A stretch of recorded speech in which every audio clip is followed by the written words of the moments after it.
voudrais commencer par saluer mon grand frère, le président Moustapha Niasse, lui réitérer toute mon estime et mon affection, saluer les deux collègues ministres qui sont là et les féliciter pour leur travail, saluer je ne veux pas discriminer, mais Moustapha Ba, au nom de la solidarité des anciens enfants troupes, je suis obligé de le saluer, de saluer tous les autres collègues du ministre.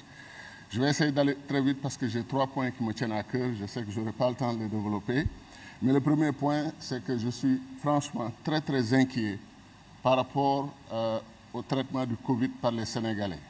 Y compris dans cette assemblée, au moment où on était nombreux, j'ai regardé, une bonne partie de nos collègues n'avaient plus leur masque. Ce n'est pas le temps de tomber le masque. Les scientifiques, même aujourd'hui dans la presse, on nous rappelle qu'il y a 2 variants qui sont entrés au Sénégal, le variant britannique et le variant indien qu'on appelle maintenant le variant Delta. Le variant Delta est tellement vicieux, vous ne toussez pas, vous faites des céphalées et vous vous retrouvez après malade.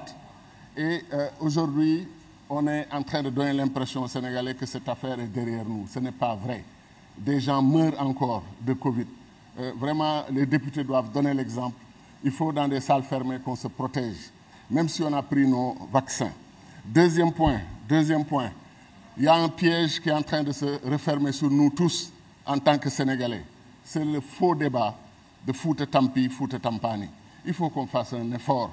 C'est un piège parce que ça ne se présente pas comme ça. Un chef d'État qui dirige un pays, si vous lui dites que Fouta Tampani, il va aller là où les gens sont Tampi. Il va aller là où les gens ont plus besoin d'assistance, de présence de l'État, de soutien de l'État.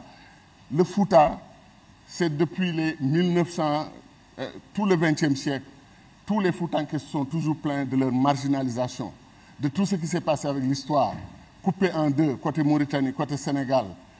Fouta qui pouvait être le grenier du Sénégal, qui pouvait nourrir tout le pays.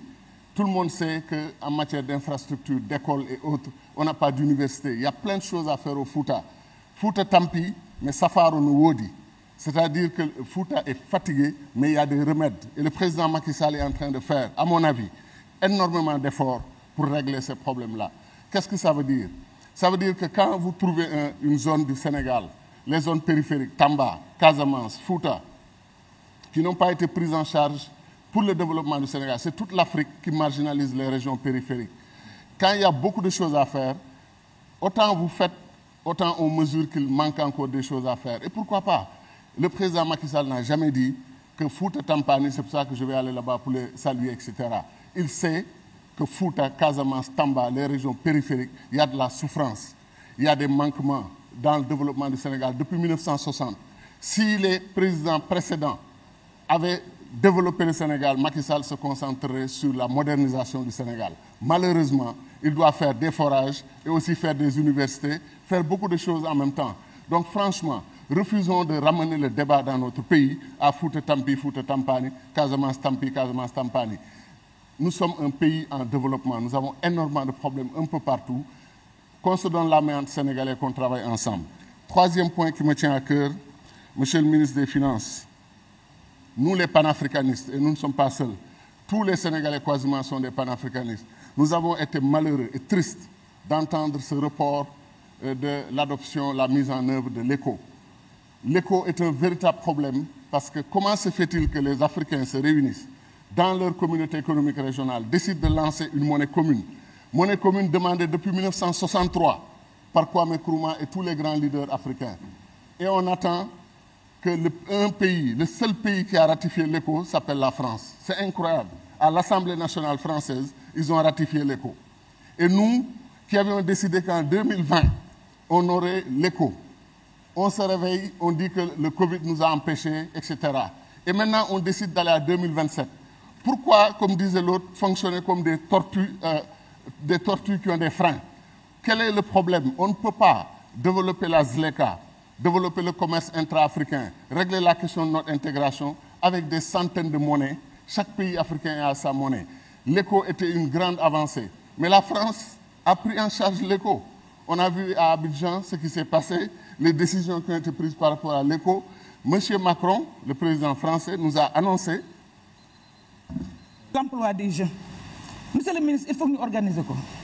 je pense que il faut que ñu veiller à la formation il faut que ñu am fu ñu ko jaarale ku mësula téye 1 million nga jékki-jékki jox ko financement amul alors que amul benn préparation au préalable véritablement joxe ko la te effectivement ñoom loolu la ñu jàpp parce que dañuy jàpp ni defuñu formation defuñu sélection defuñu test bu tax ñu mérité ko donc bu ñu leen ko joxee c'est purement politique donc dañuy jël defe ko nu leen neex. Je vous remercie monsieur le président. Monsieur le Président, Monsieur les ministres, collaborateurs des ministres, honorables collègues, maa ngi leen di nuyu. Monsieur le ministre, on a bien lu le projet de loi de finances rectificatives. Et ce que j'ai constaté, c'est que la plupart de ces rectificatives ont des réorientations de dépenses sociales. Monsieur le ministre, sur cela, j'aimerais bien savoir. Et là, si je pose cette question, c'est par rapport à la transparence, et j'y reviens. L'année dernière, j'avais mis le focus là-dessus. Je reviens sur la question de la transparence.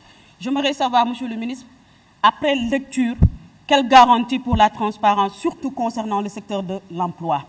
Monsieur le ministre, à la page 7 du document, on a bien vu, bien lu, c'est le secteur emploi, secteur privé et aide. Monsieur le ministre, j'aimerais savoir, concernant le recrutement des 3000 agents de sécurité, yan conditions lañ leen di recruter? Monsieur le ministre, su ma laajee conditions yi nag mooy que ni dafa am wax bu xaw a jóg temps yi ñu koy dégg ñun ñëpp diw am na diw amul ñu bëggoon rek mu leer ci bopp nit ñi. Si loolu su ma ko waxee mooy dañu bëgg a xam ndax dafa am quota boo xam ne dañ ko dédié spécialement aux apéristes wala boog mu am quota boo xam ne dañ ko dédié ñi nga xamante ne ñoom ñooy les tenants du pouvoir ñun nag waa PDS bokkuñu ci. Monsieur le ministre, à la page 8 concernant l'hygiène publique, là man personnellement j'ai un réel problème sur cela. Monsieur le ministre, aujourd'hui vous voulez faire des recrutements, c'est tant mieux parce que nag xale yi sonn nañ ba mu jaral leen ñu braver mbedd bi mais monsieur le ministre, service bi nga xamante ne ñoom ñoo yor domaine boobu noonu ils sont fatigués te ñëpp xam nañ ko ils n'ont pas assez de moyens pour faire réellement le travail bi nga xamante ni moom lañ leen sas. Donc aujourd'hui si on voit dans le document que ni dañuy defar dëgg la jaay jooyanti mën na am mais booy bu jooyanti defe naa da ngay fekk secteur bi nga xamante ni au moins am na benn pas bu mu def en avant wala boog amul yenn crainte yoo xamante ne am na ci secteur boobu pour ñu mën fa jooyanti mais bu fekkente dañu ñëw secteur bu mel ni secteur de l'hygiène publique monsieur le ministre agent service d'hygiène yi amuñu matériel bu ñu liggéeyee amuñu leneen lu ñu mën a def yu bari yoo xamante ni mënuñu ko def dañu leen di renforcer le personnel. Moi je pense que là il y a problème. Monsieur le ministre, et là c'est une question boo xamante ni man c'est fondamental pour moi il faut ñu xoolaat ko bu baax. Monsieur le ministre, le recrutement de ces jeunes là moi j'aurais bien aimé savoir est-ce que ñoom dinañ am conditions sociales yi nga xamante ni moom moo topp ki nga xamante ni am na liggéey maanaam ndax dinañ leen dugal biir IPRES wala daañu am caisse de sécurité sociale aussi.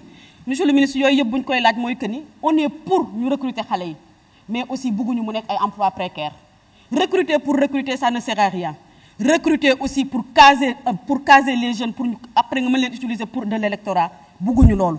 Monsieur le ministre, et sur sera balaa may wàcc damay laaj rek emploi yooyu bu mu nekk emploi précaire à moins que mu nekk benn atu boo benn alibi boo xam ne da ngeen ko bëgg utiliser pour utiliser nit ñi pour élection bi ñu jëm. Je vous remercie.